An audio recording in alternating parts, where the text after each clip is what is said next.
살아계시고 우리를 사랑하시며 다시 오실 우리의 구원자 왕 되시는 예수님께 우리 큰 박수를 올려드리기 원합니다.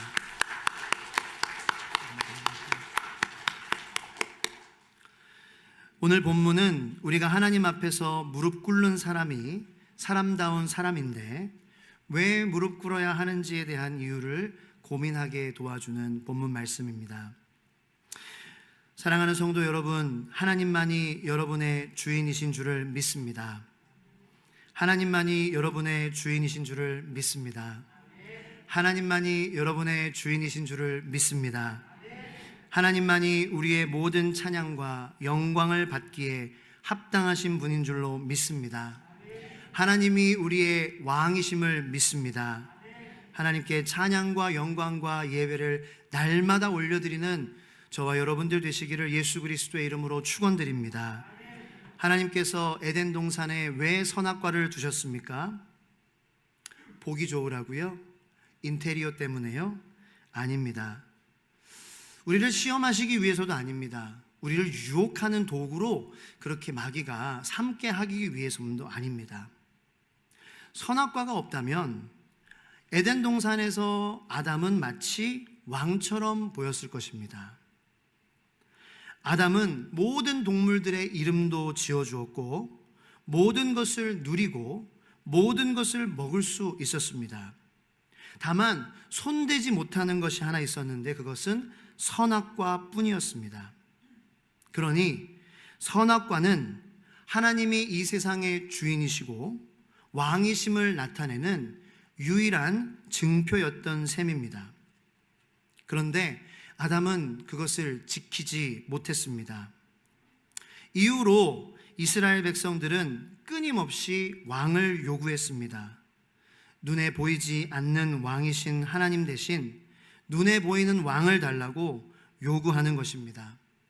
사사기를 보면 그때의 왕이 없으므로 그들이 자기 소견에 옳은 대로 행하니라 라고 했습니다. 왕이 과연 없었을까요? 있었습니다. 하나님이시죠. 하지만 그들은 그들의 눈에 보이는 왕을 통해 통제해 주기를 바랬던 것입니다. 오늘 본문 말씀에서는 왕을 요구하는 이스라엘 백성들에게 여호와 하나님께서 사무엘이라는 선지자를 통하여서 말씀하시는 내용입니다. 하나님께서 사무엘 선지자를 통하여서 이렇게 말씀하시는 거예요. 야, 너 세상의 왕은 너의 아들들을 데려갈 거야. 병거와 말을 다루는 일을 시키고 병거 앞에서도 달려가게 할 거야. 얼마나 힘들까요? 병거 앞에서도 달려가야 된다는 거예요. 천부장으로 50부장으로 임명하기도 하고 왕의 밭을 갈게 하기도 하고 곡식을 걷어들이게 하기도 하고 무기도 만들게 하고 병거의 장비도 만들게 할 거야 라고 하나님께서는 경고하셨어요. 딸들도 데려갈 거야. 향유도 만들게 하고 요리도 시키고 빵도 굽게 할 거야. 그리고 너의 밭에, 너의 포도원에, 너의 올리브 밭에서 가장 좋은 것을 가져다가 왕의 신하들에게 줄 거야. 그리고 너의 남종들과 너의 여종들도 왕이 데려갈 거야. 그리고 심지어는 너의 양들도 데려갈 거야. 그리고 하나님께서는 사무엘 선지자를 통해 이렇게 말씀하셨어요. 그때에 너희들이 스스로 택한 왕 때문에 괴로워서 울부짖을 거야. 그런데 그때에 주님께서 너희 기도에 응답하지 않으실 거야 라고 하나님께서 사무엘 선지자를 통해서 너무나도 구구절절하게 말씀하시는 거예요. 마치 사랑하는 남자와 여자가 있었는데 그 여자가 이 다이아몬드 반지, 김중배의 다이아몬드 반지에 혹해가지고 떠나려고 하는, 심수희를 떠나려고 하는 그러한 상황 가운데에 그 여자를 붙잡는 심수일과 같이 구구절절하게 떠날 걸 알아요. 이미 다이아에 눈 갔어요. 마음 팔렸어요. 그걸 알죠. 그런데 아니야. 이수일이죠. 심수일이 아니라 이수일과 심순애죠. 그죠? 이수일이 순애한테 순애야 너 가지 마. 그 김중배가 널 사랑하는 것보다 내가 너를 더 사랑한다고. 예전에 그러면 우리 부모님들은 그거 보셨잖아요. 그래서 과연 김중배의 다이아몬드 반지에 있을까요? 그래서 근데 이수일은 구구 잘 자라게 갈 걸 알면서도 얘기하는 거, 내가 너 사랑한다고. 가면 너 행복하지 않아. 이것이 바로 사무엘 오늘 본문 말씀 있는 하나님의 우리를 향한 마음이라는 거예요. 자, 더 놀라운 사실은 뭐냐면은 하나님께서 우리 작은 이 존재들을 이렇게 사랑하신다라는 것. 그리고 더 놀라운 사실은 하나님께서 이렇게 말씀하셔도 이스라엘 백성들이 듣지 않고 떠날 거라는 것도 하나님께서는 알고 계셨다라는 거예요. 그렇죠? 하나님이 이스라엘 백성들이 떠나거라는 것을 모르셨을까요? 하나님이신데 하나님 우리의 마음의 모든 동기와 우리가 할 것들을 다 이미 아시고 계시잖아요. 그러니까 하나님이시죠. 하나님께서는 이스라엘 백성들이 아무리 하나님이 설득하고 아무리 구구절절하게 아무리 절절하게 그렇게 가지 말라고 그렇게 애걸복걸해도 갈 것이라는 것을 알고 계셨어요.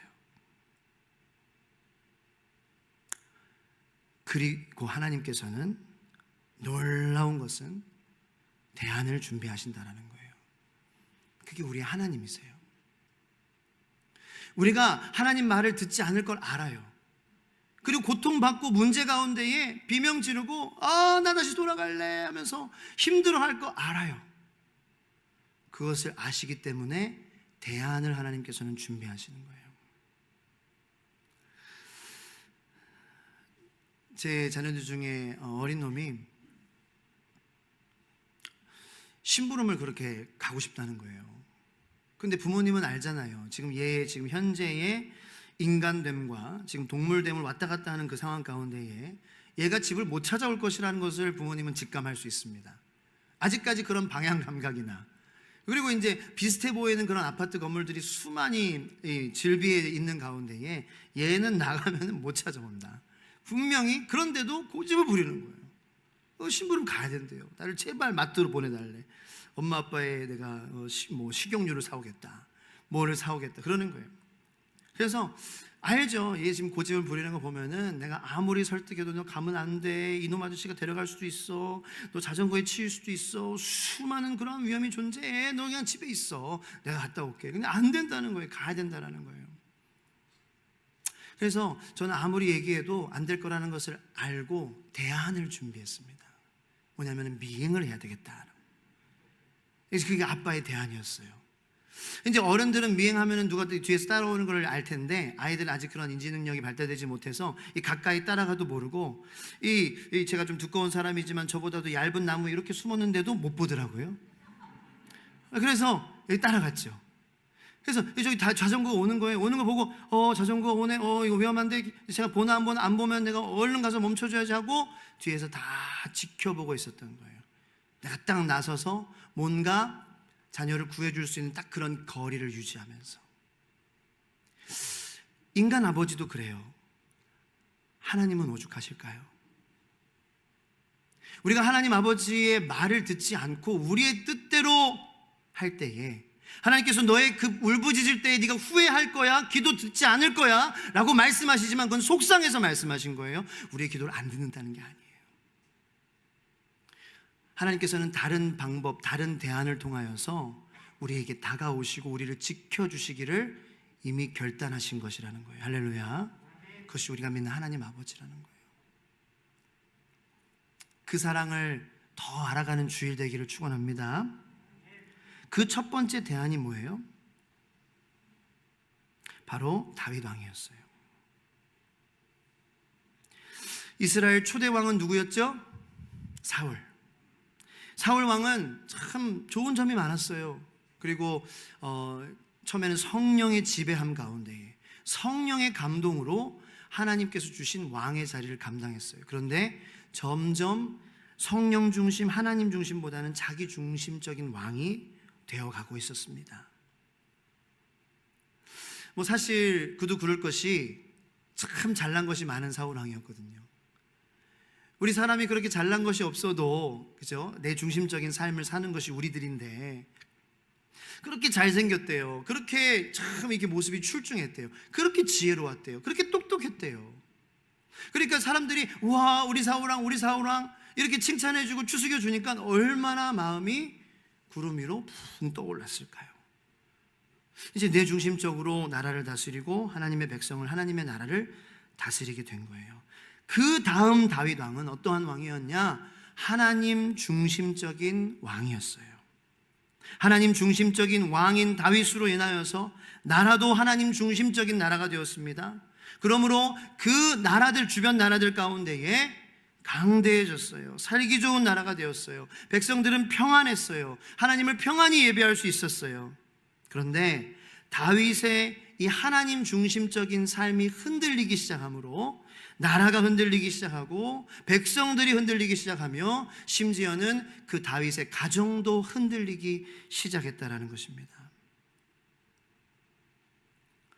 이 다윗 왕이라는 하나님의 첫 번째 대안을 통해 하나님께서는 다시는 흔들리지 않는 왕이 우리에게 필요하다라는 것, 그 왕을 기대하게끔 우리에게 주셨다라는 예고편과 같다라는 것입니다. 그 두 번째 대안, 그리고 최종의 대안, 마지막 대안, 완전한 대안은 바로 누구입니까? 예수 그리스도 우리의 왕이시라는 것입니다. 보이고 만져지는 왕을 요구하는 우리들에게 하나님께서는 예수 그리스도를 보내주셨습니다. 예수님은 하늘과 땅, 모든 하늘과 모든 땅의 왕이 되십니다. 자, 하나님이 왕이신데, 예수님이 왕이신데, 그 왕의 자리에 하나님이 아닌 다른 존재들이 앉아있다면 그 땅은 어떻게 될까요?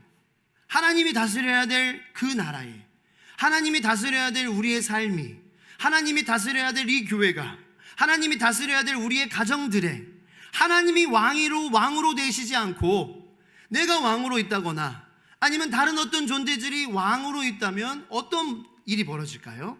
문제가 생기기 시작한다는 거예요. 하나님이 다스려야 될 곳인데 하나님이 다스리지 않으면 자연적으로 문제가 생기기 마련이라는 것입니다. 자, 그러면 그리스도가 세상의 왕, 우리 가정의 왕, 우리 교회의 왕, 우리 개인의 왕이 되시기 위해서는 어떻게 하셔야 돼요? 승리하셔야 돼요. 왜냐하면 분명히 나나 아니면 어떤 다른 존재들이 내 삶의 왕의 자리에 앉아 있거든요. 공석은 아닐 거예요. 그죠? 여러분 생각해 보세요. 우리의 삶의 왕의 자리가 공석은 아닐 거예요. 누군가는, 무언가는 다스리고 계실 거예요. 그런데 예수 그리스도께서 왕이 되시기 위해서는 이 왕의 자리에 있는 것을 물리치셔야 돼요. 다시 말해서 승리하셔야 된다는 거예요. 할렐루야. 어둠의 권세, 음부의 권세를 이겨야 합니다. 여기 왕의 자리에 있는 어떤 것을 이렇게 내려오라고 할 때에 순순히 내려가지 않아요. 어떤 강력한 힘과 강력한 능력과 물러갈 만한 어떤 그러한 놀라운 역사가 아니면은 물러나지 않아요. 쉽게 물러나지 않아요. 세상에 그런 자리도 보세요. 쉽게 물러나지 않으려고 하잖아요. 그래서 더 하려고 그러고 더 지키려고 그러고. 예수님께서 우리의 삶의 왕이 되시기 위해서 승리하셔야 했는데 그 승리의 방법이 무엇이냐? 바로 하나님의 완전하신 사랑이라는 거예요. 하나님의 완전하신 사랑만이 우리의 삶의 왕의 자리에 앉아 있었던 그 어떤 것이든 물러가게 하는 유일한 능력이요, 오직 하나뿐인 능력인 줄로 여러분들 믿으시기를 축복합니다. 그래서 요한복음 3장 16절이 우리에게 이렇게 읽혀지는 것입니다. 다 같이 한번 읽어보겠습니다. 시작. 하나님이 세상을 이처럼 사랑하사 독생자를 주셨으니 이는 저를 믿는 자마다 멸망치 않고 영생을 얻게 하려 하심이라. 아멘. 자, 우리의 삶의 왕의 자리에, 우리를 멸망케 하고 괴롭게 하고 힘들게 하는 그 자리에 뭐가 있어야 된다고요? 사랑. 하나님이 세상을 이처럼 사랑하는 그 사랑만이, 그래서 독자를 아끼시지 않으시기까지 우리에게 예수 그리스도를 허락하신 그 사랑이 아니면은 우리는 멸망을 향하여 계속할 수밖에 없다라는 거예요. 영생과 구원으로부터는 멀어질 수밖에 없는 우리들이기 때문에 그것으로부터 우리를 구원하는 유일한 힘은 하나님이 세상을 이처럼 사랑하사, 할렐루야, 하나님이 세상을 이처럼 사랑하사, 하나님의 사랑의 능력이라는 거예요. 하나님의 사랑, 예수 그리스도죠. 예수 그리스도께서 죽으심으로 그 자리에 승리하시며 왕으로 앉으셨다라는 것입니다. 여러분들의 삶의 왕좌에는 지금 누가 앉아 계십니까?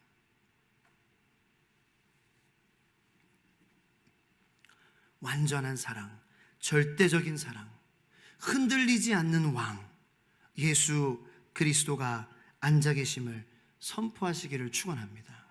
한번 따라해 보십시오. 믿음으로 내 안에, 믿음으로라는 것은 믿음으로 따라하라는 거예요. 내 안에 왕좌에 예수님께서 앉으시기를 기도합니다. 소망합니다. 원합니다. 바랍니다. 선포합니다. 이제 믿습니다. 선포합니다. 내 삶의 왕은 예수 그리스도이십니다. 당신이 다스리십니다. 점점 목소리가 작아지세요. 할렐루야. 여러분들 믿음대로 될지어다. 주님이 말씀하셨어요. 예수님께서 하나님의 절대적인 사랑과 완전한 사랑이 우리 삶에, 우리 가정에, 우리 교회의 왕좌에 계시지 않는다면 문제가 일어날 수밖에 없어요. 의심, 미움, 시기, 질투, 사랑. 그래서 어린이 찬양에도 미움, 다툼, 시기, 질투 버리고 우리 서로 사랑해. 그죠? 이게 굉장히 신학적인 찬양이었던 거예요. 제가 알아보니까 어린이 찬양인데 굉장히 신학적으로 깊은 찬양이었다는 거예요. 우리 서로 예수 그리스도의 사랑으로, 사랑함으로 미움, 다툼, 시기, 질투 버릴 수 있다는 거예요. 여러분들의 삶에 미움, 다툼, 시기, 질투로 묶여있던 여러분들의 마음, 그 마음을 음부의 권세가 여러분들을 괴롭게 하고 예수 그리스도의 사랑으로 풀려지기를 예수님의 이름으로 축원합니다.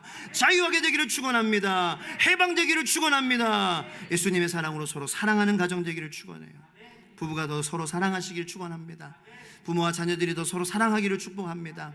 형제 자매들끼리 더 사랑하기를 축원합니다. 시누이도 더 사랑하기를 축원합니다. 시어머니도 더 사랑하기를 축원합니다. 점점 아멘 소리가 작아집니다. 유일한 능력, 유일한 방법. 예수님이 앉아 계시지 않으면은 문제들이 생긴다라는 거예요. 내 삶에 문제들이. 여러분, 예수님께서 이 땅에 오셔서 십자가에서 죽으신 이유는 동정을 사기 위해서가 아니에요.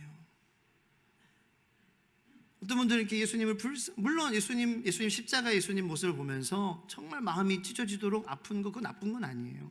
그런데 예수님이 이 땅에 오신 이유는, 이제 잘 들으세요. 중요한 내용이에요. 잠깐 눈 뜨시고 피곤하시겠지만, 예수님께서 이 땅에 우리 삶 가운데에 우리를 택하여 주시고 십자가에 달려 죽으신 이유는 동정 사시기 위한 것이 아닙니다. 불쌍하게 보이기 위함도 아닙니다. 우리 인간이 원하는 성공과 출세의 도구로 하나님 이거 주세요, 저거 주세요, 더 잘 살게, 여기 대학 가게 해주세요, 이렇게 사용되시기 위함이 아니다라는 거예요. 그분은 하나님이세요. 그분은 왕 되시기 위해서 이 땅 가운데에 예수님은 죽으시고 부활하셨어요. 그리고 승천하시고 우리에게 성령을 주셨는 줄로 믿으시길 축원합니다. 그것이 예수님께서 이 땅에 오신 이유예요. 그런데 예수님께서 승천하시고 10년, 20년, 100년, 500년, 1000년, 2000년 그렇게 시간이 흘렀죠. 시간이 점점 흐르니 어떤 일이 벌어집니까? 우리의 기억 가운데에서 예수님이 왕 되어 주셔야 한다는 기억이 점점 희미해지고 멀어진다는 것입니다. 우리들은 다시 잊어가는 것입니다. 매일매일 우리의 왕이 예수님이심을, 그분의 완전하시고 절대적인 그 사랑만이 그분이 다스려야 될 우리의 삶에, 우리의 가정에, 우리 교회에, 이 세상의 모든 문제를 해결하실 수 있는 유일한 능력 되심을 잊어가고 있다는 것이죠. 그 위대하신, 그 완전하신 예수 그리스도의 사랑을, 하지만 우리는 오늘 이 말씀을 들었으므로 하나님께서 부족한 저를 통하여서 우리 주 예수 소망교회에 오늘 내가 예배드리겠다 결단한 여러분들에게 하나님께서 듣게 하여 주시고 말씀하여 주셨으므로 우리는 예수님만이 왕이 되셔야 된다는 이 진리를 잊지 않고 살아가는 하나님이 다스리시는 나라의 백성들 되시기를 예수 그리스도의 이름으로 축원드리는 것입니다. 그것이 십자가 예수 그리스도의 사랑을 향한 우리의 최소한의 의리라고 저는 생각합니다. 의리가 있어야 돼요, 사람이. 하나님 독자 아끼시지 않으실 정도로 우리를 사랑하셨는데 매일매일 예수 그리스도를 우리의 삶에 내가 왕좌에 앉는 것이 아니라, 그리고 내가 어떤 추구하는 세상적인 인간적인 방향이 왕좌의 자리에 앉는 것이 아니라 바로 예수님의 그 위대하시고 흔들리지 않는 우리를 향한 사랑만이 우리의 자리에 날마다 좌정하여 주시옵소서 라고 찬양하며 주님을 예배드리는 그러한 삶을 사는 것은 우리 최소한의 의리, 그래서 의리를 지킵시다. 우리 한번 앞뒤 좌우에 있는 분들과 한번 인사하겠습니다. 우리 하나님에 대한 의리를 지킵시다. 우리 의리 있는 성도가 됩시다. 예수님을 매일 왕으로 모십시다. 할렐루야. 네, 우리 시간 기도하는 마음으로 영상 보도록 하겠습니다.